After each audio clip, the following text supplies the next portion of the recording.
If I was the governor, I would have never even offered this deal. Government doesn't belong in private business.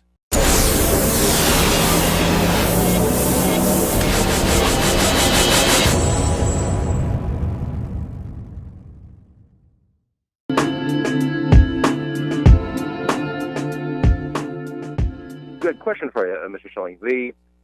We had a saying that without a personal guarantee, without a board seat, without some type of equity, that this investment to a lot of us really had no future.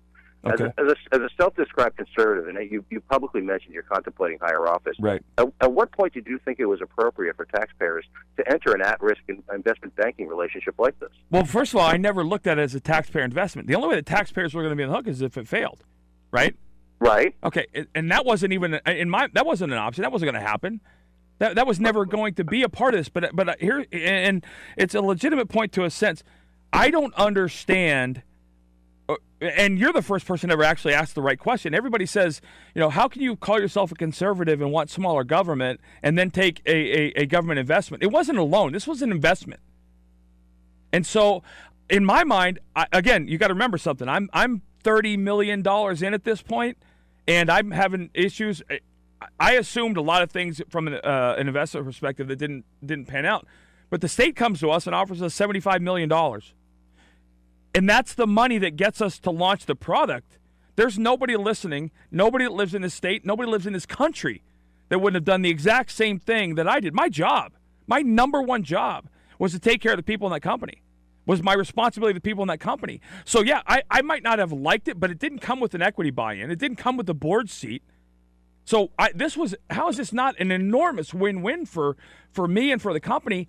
I'm taking money the state is obligated to pay back if we fail, which is not going to happen, so I'm not worried about that. Little did I know. But there's no but this gets us to launch. And